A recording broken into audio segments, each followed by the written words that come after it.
friend and I created a video the other day. Using one camera, one light, and one subject.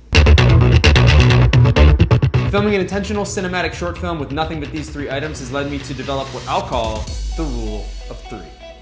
This is a lesson about constraints and what they can do for the anxious, indecisive creator. In this video, I'm going to break down what constraints are and why they're maybe the most important thing to recognize and use to your advantage when creating. Then I'm going to show you how, while working within my constraints, I was able to conceptualize, shoot, and edit a piece of work that I was actually very proud of, all in one single day. First things first, let's roll the film.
Cleaning up really quick.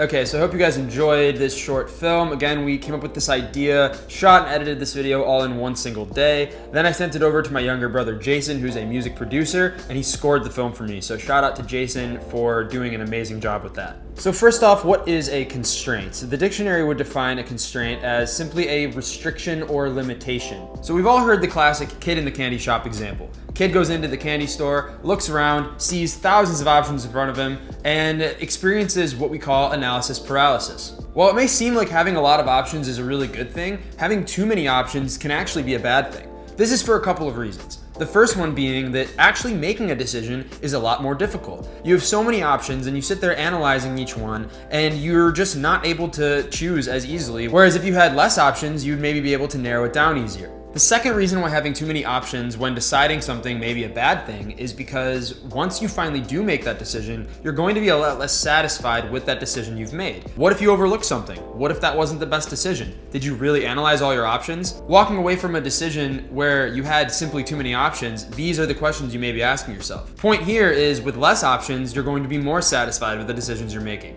This leads to quicker and steadier decision making. And while creating, the ability to enter flow state and think swiftly and critically about what you're doing in the moment is extremely important. This state of mind, where you're not being hung up on each decision you're making, is critical to your ability to actually tell a story effectively. What is up, guys? Welcome back to the channel. Today we are going to be recording a cinematic video with my friend Dom and a camera.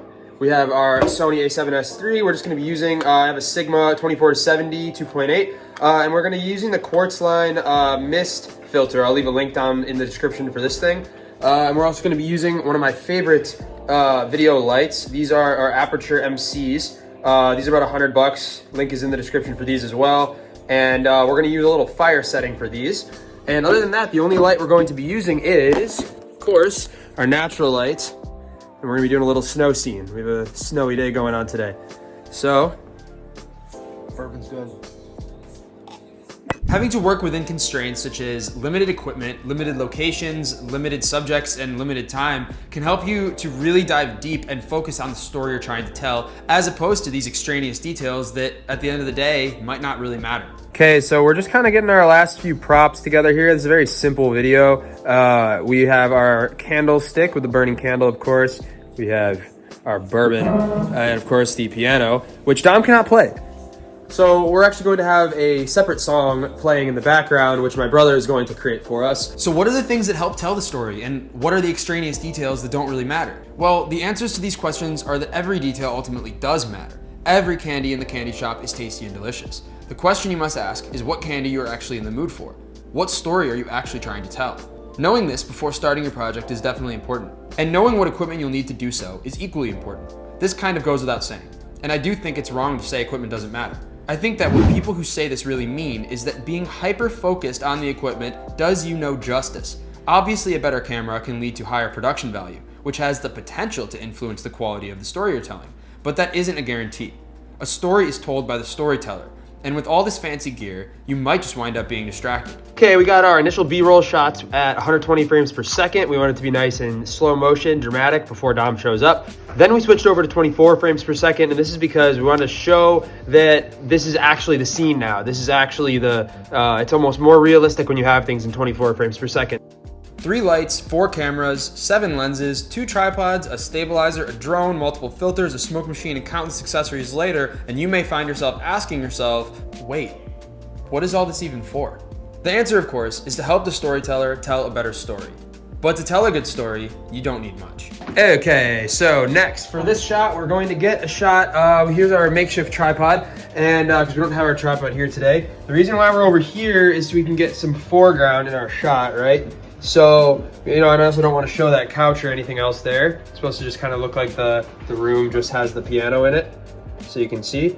And what we're gonna do here is, the reason why we had the tripod this is because we're gonna make it look like Dom is sitting, and he's gonna be outside looking in at himself. So the reason this shot needs to be on a tripod is because what we're gonna do is take 2 shots. Of course, there's only one Dom, so we'll take 2 shots, one of him sitting at the piano, he looks out, and then the second shot is going to be cropped into that shot. So basically there's gonna be a crop, and we're gonna do this quickly so the light is the same in both of those shots, crop them together, and then that allows for him to be in 2 places at once. So to tell a good story, what do you need to do? Well, in my opinion, you need to go deep, not wide, and constraints facilitate this. By going deep, I mean diving vertically into the vast ocean of substance that can exist in just one small, seemingly insignificant thing, as opposed to just lightly dipping your toes into a bunch of things. Imagine you were challenged to tell a story within the confines of one single room using nothing but yourself and your phone. Now imagine being able to travel the world with a virtually unlimited budget, unlimited equipment, and unlimited time. Now, the latter, of course, may have more scenic imagery, a lot more diversity, and a lot of other flashy things, but at the end of the day, which story is better? Good thing bourbon warms you up.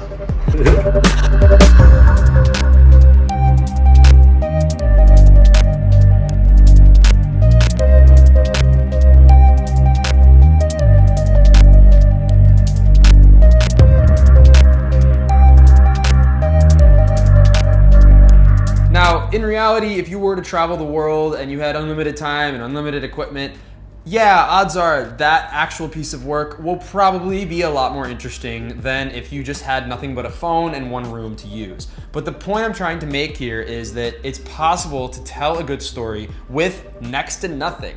And it's also possible to not tell a story with everything. So instead of starting your next project off like that kid in the candy store with virtually unlimited options, give yourself some constraints. Before entering the candy store, decide first on the candy you actually are even going in there for, and stick to your guns, even when you have a plethora of equipment and tons of different ideas.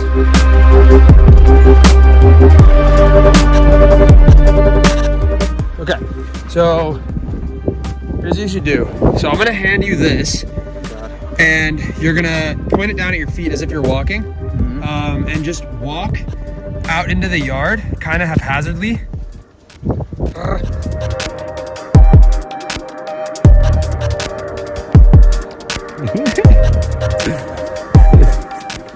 Because story is, in my opinion, the most important component of filmmaking, I believe it's also one of the most difficult to master. So whether you're a beginner who's just picking up the camera for the first time, or you're a seasoned professional looking to create something truly special, do yourself a favor and give yourself some constraints for your next project. If you want to challenge yourself and gain practice in storytelling, my personal suggestion is the rule of 3. Take one camera setup, one light, and one subject, and see what you can create from there. Resist the temptation to use anything besides these 3 things unless it's absolutely necessary. With this practice, you'll find yourself much more able to escape analysis paralysis. You'll stop overanalyzing and asking yourself over and over what you can do, because now with these constraints, there's a lot you can't do, and you have to make do from there.